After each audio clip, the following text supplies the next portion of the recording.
नमस्कार। पिछले दिन मैंने बतलाया था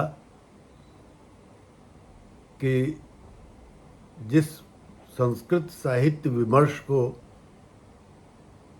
हम लोग देख रहे हैं उसमें इतना विशाल समुद्र की तरह विषय हैं कि उसमें से किसको पहले रखा जाए, किसको बाद में रखा जाए, इस पर मुझे बहुत ऊहापोह हुआ। अंततः मैंने यही सोचा कि पहले दर्शन शास्त्र को ही रखा जाए। अब दर्शन शास्त्र में भी बहुत लंबी परंपरा है, तो उसका देखता हूँ कितने एपिसोड में दर्शन की बातें हो पाती हैं। तो आज से हम दर्शन की बात करेंगे। दर्शन किसको कहते हैं? तो हमारे संस्कृत में कहा गया है दृश्यते अनेन इति दर्शनम, जिसके द्वारा देखा जाए उसको दर्शन कहते हैं। तो ये तो बहुत सामान्य बात है। तो जो कुछ भी देखा जाता है वो दर्शन है? नहीं। दृश्यते का मतलब यहाँ पर है कि जो हम अंतःकरण से अपने देखते हैं और अपनी विवेक बुद्धि से जिसका दर्शन करते हैं वह दर्शन है। तो इस विवेक बुद्धि से जो दर्शन होता है वह क्या होता है? यह जगत क्या है, यह शरीर क्या है, यह आत्मा क्या है, यह पूरा जीव जगत जो है वह क्या है, इन सारे तथ्यों का विवेचन जिसमें होता है उसे ही हम दर्शन के नाम से जानते हैं। इसके लिए अंग्रेजी में जो शब्द है वह है फिलॉसफी, और फिलॉसफी में दो शब्द हैं, फिलोस और सोफिया। तो फिलोस का अर्थ है प्रेम और सोफिया का अर्थ है ज्ञान। तो प्रेम का ज्ञान, ठीक है। इसके द्वारा, इस शास्त्र के द्वारा मानव जगत में जो ज्ञान है वह प्रेम पूर्वक प्राप्त किया जाए। अब इस पर विचार करना हम लोगों को कोई आवश्यक नहीं है। लेकिन पाश्चात्य जगत में यह फिलॉसफी आया कहाँ से, कैसे? इसके विषय में जो बातें कही जाती हैं वो यही है कि प्राचीन काल में यूनान में बहुत बड़े बड़े दार्शनिक हो चुके हैं। उन्हीं दार्शनिकों में प्लेटो, अरस्तु इत्यादि हैं, सुकरात। तो अरस्तु के विषय में कहा जाता है कि उन्होंने अनेक शास्त्रों पर अपना कुछ न कुछ विचार रखा है। अनेक सारे ग्रंथ उनके आते हैं और माना जाता है कि उन्होंने चिंतन प्रक्रिया के अंतर्गत आने वाले विषयों को जो रखा उसमें ऐसा मानते थे वो कि अंतिम मैंने फिजिक्स को रखा है, भौतिक शास्त्र को। और अब उनके मन में हुआ क्या कि अब इससे तो बढ़कर कोई शास्त्र होता नहीं है। विज्ञान में फिजिक्स को सर्वोपरि माना जाता है। और इस तरह से उन्होंने जब फिलॉसफी की बातें कर ली, नहीं फिजिक्स की बात कर ली, तो उसके बाद उनको लगा क्या कि अब तो इतिश्री हो गया, अंतिम हो गया। लेकिन वो तो चिंतक थे ना, विचारक थे। तो चिंतन की प्रक्रिया उनके भीतर चल रही थी। अब उस चिंतन की प्रक्रिया में कुछ बातें ऐसी आने लगीं जिसको उन्होंने सोचा और उस पर कुछ लिपिबद्ध किया, तो उसके विषय में कहा क्या कि ये तो फिजिक्स से भी बढ़कर हो गया। तो इसीलिए उसका नाम उन्होंने दिया मेटाफिजिक्स, माने फिजिक्स से भी बढ़कर, भौतिक शास्त्र से भी बढ़कर यदि कोई शास्त्र है तो वह है मेटाफिजिक्स, यानी दर्शन। यह वास्तविक है। दर्शन से बढ़कर कोई भी चीज नहीं होती है। दर्शन तो सर्वोपरि तत्व है और इसी का परिणाम है कि आज हम लोग किसी भी शास्त्र में, किसी भी साहित्य में, किसी भी विषय में जो हम उच्च उपाधि धारण करते हैं उसको पीएचडी कहा जाता है, डॉक्टर ऑफ फिलॉसफी। यानी हम उस विषय के दार्शनिक स्तर तक चले गए। तो उस दृष्टि से फिलॉसफी जो है वह शास्त्रों में, ज्ञान की परंपरा में सर्वोपरि माना जाएगा। और यही बात अरस्तु के सामने भी आई और उन्होंने कहा कि हम जिस चिंतन धारा को प्रस्तुत कर रहे हैं वही मेटाफिजिक्स है, माने फिजिक्स से भी बढ़कर है, और वही आगे चलकर जिसको कि फिलॉसफी कहा गया वह फिलॉसफी है। तो हमारे यहाँ जो फिलॉसफी है उसको दर्शन कहा गया है, मैंने अभी बताया ही। तो इस दर्शन में हम किस तरह का दर्शन करते हैं, किस चीज का दर्शन करते हैं?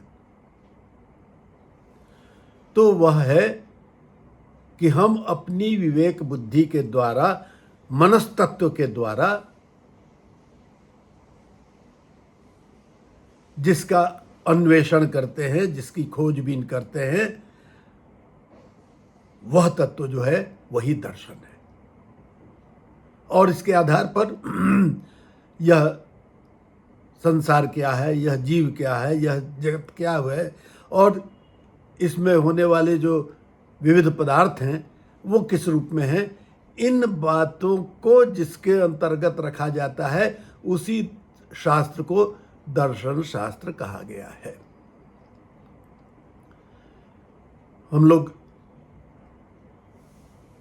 वैदिक संहिताओं की चर्चा कर चुके हैं। वैदिक संहिताओं में दर्शन की उतनी बातें नहीं मिलती हैं,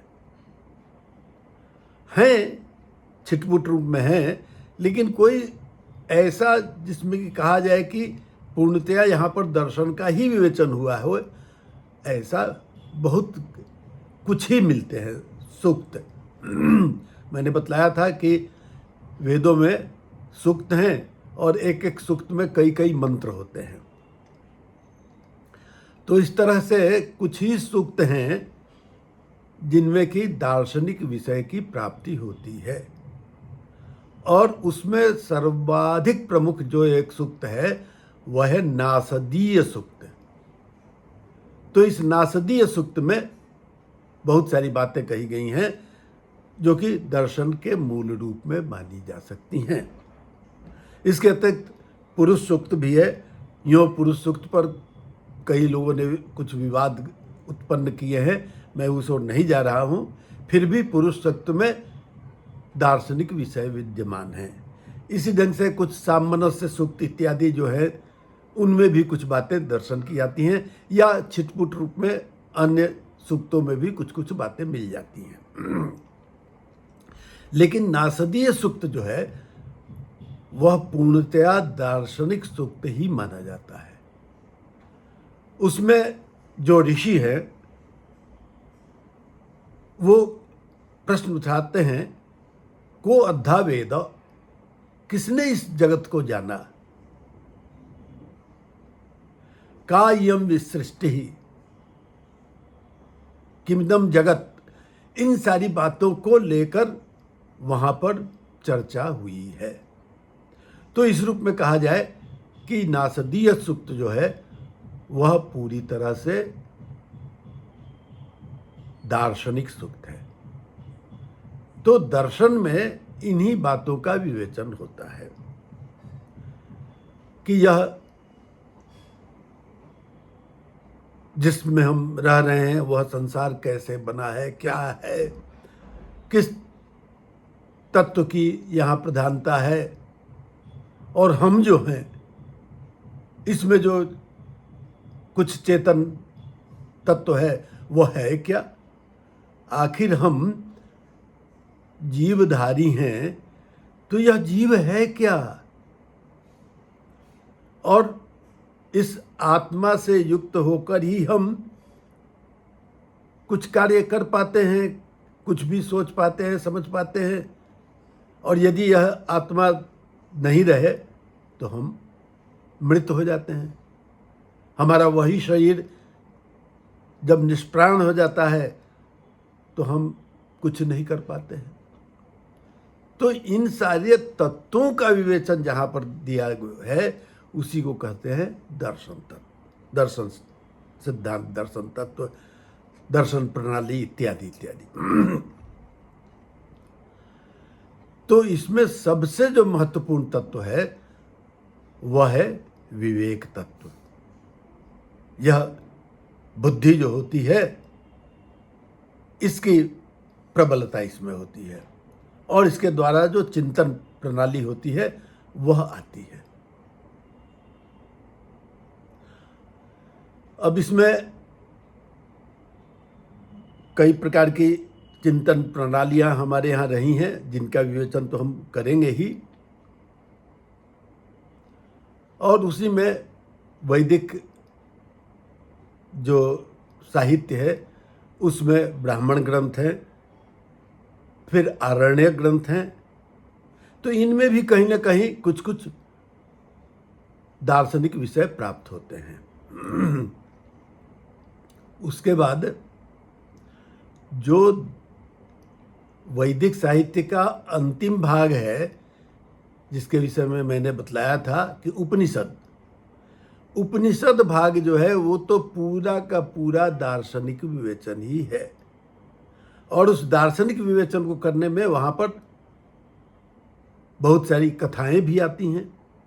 लेकिन कथाएं जो हैं वो कथा कहने के लिए नहीं है, वो वस्तुतः इसी दार्शनिक सिद्धांतों के विवेचन को करने के लिए है। तो इसलिए उपनिषद जो हैं वो पूर्णतया दार्शनिक सिद्धांत के ही विवेचन करने। मैं इसके विषय में तो आगे बात करूंगा ही।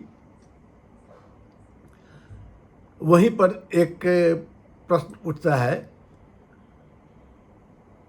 कि यह मानव जीवन जो है वह किस रूप में कार्य करे। तो उसके लिए एक मंत्रनुमा वाक्य मिलता है, उत्तिष्ठत जाग्रत प्राप्य वरान निबोधत। उठो, जागो और उस तत्व को पाकर और तब तुम चेतन से युक्त बनो। इसी बात को स्वामी विवेकानंद बार बार कहा करते थे, और वो युवाओं को बोधित करते हुए कहते थे क्या कि तुम उठो, जागो और कार्य में प्रवृत्त हो जाओ।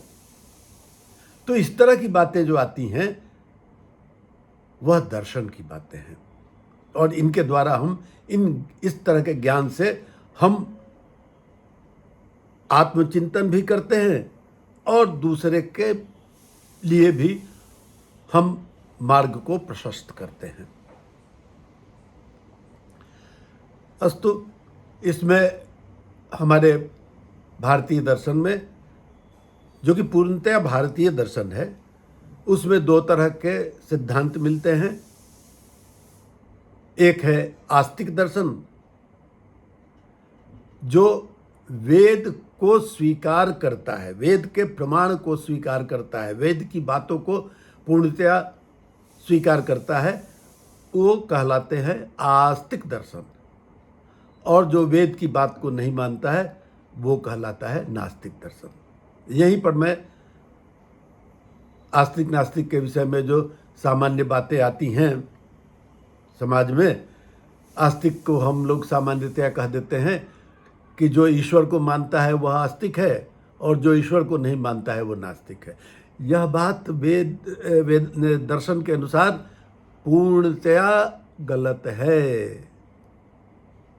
जब हम दर्शन की बात करेंगे तो दर्शन का मतलब है कि जो वेद को माने वह आस्तिक है और जो वेद को नहीं माने वो नास्तिक है। अब आइए एक और सिद्धांत आता है कि जो परलोक को मानता है वह आस्तिक है और जो परलोक को नहीं मानता है वह नास्तिक है। यह भी एक, तो ये 3 सिद्धांत आते हैं आस्तिक नास्तिक के विषय में, लेकिन वस्तुतः वेद को मानने वाला ही आस्तिक कहलाएगा। तो नास्तिकों की परंपरा संक्षेप में पहले करूंगा और उसके बाद तब आस्तिक परंपरा पर आऊंगा। तो नास्तिकों में चार्वाक, जैन और बौद्ध, इन 3 का हम प्रारंभिक रूप से उल्लेख करते हैं। लेकिन यह चिंतन परंपरा एक दिन में नहीं आती है। यह लंबे कालखंड के कारण चिंतन की परंपरा आती है। और इसी नास्तिक परंपरा को ही यदि हम लें तो नास्तिक परंपरा में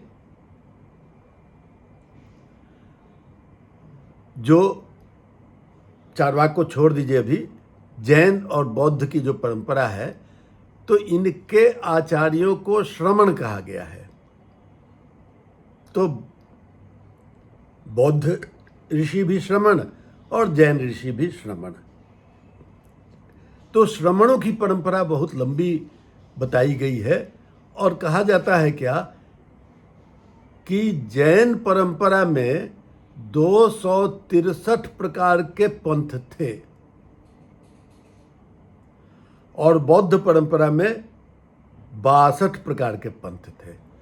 अब इतने पंथ हुए हैं तो इन पंथों के भी सबके तो आचार्य हुए होंगे, लेकिन आज दुर्भाग्य है कि हमको न उनके नाम भी प्राप्त नहीं होते हैं और कहीं भी उनका सिद्धांत भी नहीं मिलता है, कोई ग्रंथ नहीं मिलता है। यह हमारा दुर्भाग्य है। अस्तु, तो फिर भी कहीं न कहीं कुछ कुछ बातें ऐसी मिलती हैं जिनके आधार पर ये चार्वाक, जैन, बौद्ध इत्यादि परंपरा विकसित हुई है। और इस रूप में ऐसे जो कुछ आचार्यों का उल्लेख मिलता है उनको हम कहते हैं आजीवक परंपरा के आचार्य। आजीवक परंपरा। अब ये आजीवक शब्द कहाँ से आ गया मैं भी नहीं बता सकता। तो इन आजीवक परंपरा में जो कुछ आचार्य हुए हैं उनका संक्षेप में मैं उल्लेख करूंगा। उसमें एक पहले जो आचार्य हैं उनका नाम है पूरण काश्यप। ये अक्रियावादी हैं, अक्रिया न क्रिया, अक्रियावादी। और ये जो थे वे चंड प्रद्योत, जो मगध के बहुत प्रतापी राजा हो चुके हैं बहुत प्राचीन काल में, उनके ये गुरु थे। चंड प्रद्योत को भी माना जाता है कि वो कुछ आतताई प्रकार के थे, वस्तु उसकी जरूरत नहीं है यहाँ पर। तो ये जो पूरण काश्यप थे वो हमेशा नग्न रहा करते थे और नग्न रहकर और कहते थे क्या कि पाप बुद्धि यदि होती है ना तभी व्यक्ति में लज्जा आती है। अब पाप बुद्धि नहीं है तो हमें लज्जा नहीं आएगी। और इसी नग्नावस्था की स्थिति हम जब जैन दर्शन की बात करेंगे तो वहाँ पर जो दिगंबर जैन होंगे उनका उल्लेख करूँगा। ये कहते हैं क्या कि सत्य और असत्य जो है वो अपरिवर्तनशील है। तो इस तरह से ये एक आचार्य हुए पूरण काश्यप, जिनका सिद्धांत है अक्रियावादी। दूसरे हुए नियतिवादी। नियतिवादी जो हुए वे थे मक्खली गोशाल, नाम कुछ अजीब अजीब मिलेंगे, मक्खली गोशाल। और ये जो थे वो पुरुषार्थ को कहते थे कि ये तो बेकार की चीज़ है, पुरुषार्थ धर्म अर्थ काम मोक्ष, तो इसको कहते थे कि ये सब बेकार की चिंता है, इस पर कोई चर्चा नहीं करनी चाहिए। लेकिन वो मानते थे क्या कि सभी मनुष्य जो हैं वो 84 योनि में जरूर विचरण करेंगे और उससे किसी को निस्तार नहीं मिलने को है, सबको 84 योनि प्राप्त करनी ही है। तो यह सिद्धांत जो था यह मक्खली गोसाल का था। एक और आचार्य हुए जिनको कि उच्छेदवादी कहते हैं, वे थे अजित केशकंबली। वस्तुतः नाम था उनका अजित, लेकिन उन्होंने अपने केश को इतना बढ़ा लिया था और उसमें जट्टा हो गया था कि उसके कारण वो कंबल की तरह हो गया था और उसी को ओढ़ लेते थे और शीत से बच जाते थे। तो इसीलिए उनका नाम हो गया अजित केश कंबली। और ये इनका सिद्धांत जो है वह उच्छेदवादिता है। वो कहते हैं कि केवल 4 ही भूत होते हैं। ये बात आएगी जैन दर्शन, चार्वाक दर्शन में आएगी कि वैसे तो पंचभूत से हमारा शरीर निर्मित माना गया है, लेकिन वो कहते हैं कि नहीं, 4 ही भूत होते हैं, क्योंकि आकाश जो है वह तो आकाश माने शून्य, तो कहाँ, जब है ही नहीं है तो उसको हम कैसे मान लें। इसलिए वो कहते हैं कि पृथ्वी, जल, तेज और वायु, यही 4 तत्व हैं। तो इस 4 तत्व का वो विवेचन करते हैं, तो इसलिए वो 4 ही तत्व मानते हैं। और कहते हैं क्या कि जब यह मृत्यु हो गई, शरीर हमारा नष्ट हो गया, तो फिर बेकार। चार्वाक की बात मैं करूँगा तो उसमें आएगा विषय कि भस्मीभूतस्य देहस्य पुनरागमनम कुतः, यह देह जलकर खत्म तो फिर उसका पुनः आगमन कहाँ से। तो ये सिद्धांत उच्छेदवादी सिद्धांत है अजित केशकंबली का। उसके बाद एक अनिश्चिततावादी सिद्धांत है, वो हुए संजय, लेकिन उनका अगला नाम जो है संजय वेलट्ठीपुत्त। वेलट्ठीपुत्त वस्तुतः पुत्र शब्द का ही पाली में पुत्त हो जाता है, इसकी भी चर्चा आगे मैं करूँगा बौद्ध दर्शन में। तो संजय वेलट्ठीपुत्त हुए, जिनके सिद्धांत को कहा जाता है कि अनिश्चिततावादी, अनिश्चित, कुछ भी निश्चित नहीं है, तो यह सिद्धांत उनका है। उसके बाद एक आचार्य हुए हैं, वो हैं प्रबुद्ध कात्यायन, और उनका सिद्धांत कहलाता है अन्योन्यवादी, अन्यवादी। यह भी वह भी, इस तरह से अन्योन्यवादी सिद्धांत है उनका। और ये हुए प्रबुद्ध कात्यायन। ये भी 4 ही तत्व मानते हैं, और इन 4 तत्वों के अतिरिक्त ये 3 और तत्वों को मानते हैं, यानी पृथ्वी, जल, तेज और वायु। इसके अतिरिक्त सुख, दुख और जीव, आत्मा के लिए जीव का उल्लेख होता है, इनका उल्लेख तो अब होता ही रहेगा इन शब्दों का। तो इस 7 तत्व को वो स्वीकार करते हैं और इसी 7 तत्व के आधार पर इस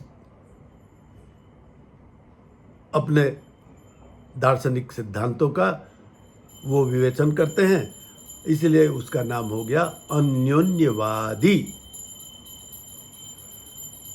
और वो मानते हैं कि सुख दुख जो है वो तो आएगा, है ना। तो इस तरह से ये कई आचार्य हुए हैं जिनका अपना अपना सिद्धांत है। यूँ बौद्धों का एक ग्रंथ है